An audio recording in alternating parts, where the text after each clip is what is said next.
Hello everyone, welcome back to my channel. আজকে আমি তোমাদের করে দেখাবো গরম গরম কাঁকড়ার ঝোল। তো জীবনে আমি ফার্স্ট টাইম কাঁকড়ার রেসিপি ট্রাই করছি, তো তোমরাও দেখতে থাকো। তো প্রথমেই আমি সকালে গিয়ে বাজারে কাঁকড়া কিনে নিয়ে চলে এলাম। তো এখানে আমি কাঁকড়াটা যেহেতু বাজার থেকে কেটেই এনেছিলাম, কারণ আমি ফার্স্ট টাইম যেহেতু কাঁকড়াটা ভালো করে হয়তো কাটতে পারবো না। তারপরে এখানে আমি ভালো করে ধুয়ে নিয়ে নুন হলুদ মাখিয়ে রেখে দিয়েছিলাম বেশ কিছুক্ষণ ধরে। তারপর আমি মশলা বাটার জন্য যাবতীয় সরঞ্জাম লাগবে, মশলাপাতি, সেগুলোকে ভালো করে শিলনোড়ায় বেটে নিয়েছিলাম। আর ফোড়নগুলো রেডি করে নিয়েছিলাম, যেহেতু এখানে দেখতে পাচ্ছ তেজপাতা, লঙ্কা, পাঁচফোড়ন আর আলুও কেটে নিয়ে তারপর আমি গ্যাসে কড়াটাকে বসিয়ে তেলটা গরম করতে দিয়েছিলাম। আলুগুলোকে আমি তারপরে অল্প আছে ভালো করে ভেজে নিলাম।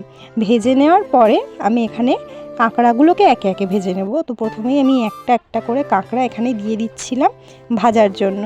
তারপর আমি মাঝে মাঝে কাঁকড়াগুলোকে উল্টে দিচ্ছিলাম, যেহেতু আমি ক্যামেরা করছি তাই জন্য ভালো করে আমি তোমাদের নাড়িয়ে দেখাতে পারছি না খুন্তিটা। তারপরে আমার কাঁকড়াটা একটু লাল লাল হয়ে এলে আমি ভালো করে কাঁকড়াগুলোকে ভেজে নিয়ে তারপরে আমি কাঁকড়াগুলোকে রাখবো তুলে। তারপরে আমি আবার তরকারির জন্য সব কিছু বসাবো।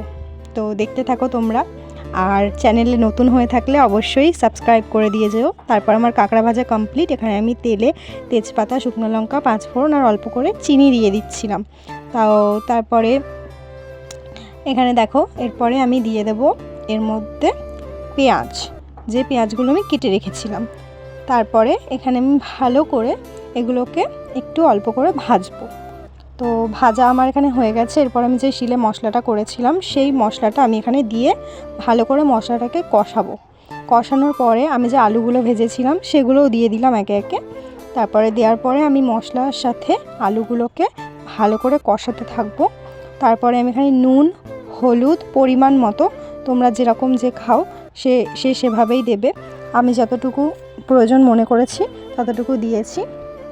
তারপরে আমি অল্প জল দিয়ে ভালো করে কষাচ্ছিলাম। কষানো হয়ে গেলে আমার কাঁকড়াগুলো আমি সব দিয়ে দিলাম নাড়ি চাড়ি ঢাকা দিয়ে। তো এখানে আমার কাঁকড়ার ঝোল রেডি। তো এতেও ভালো হয়েছিল। তো ভালো লাগলে একটা লাইক করে দিও। বাই।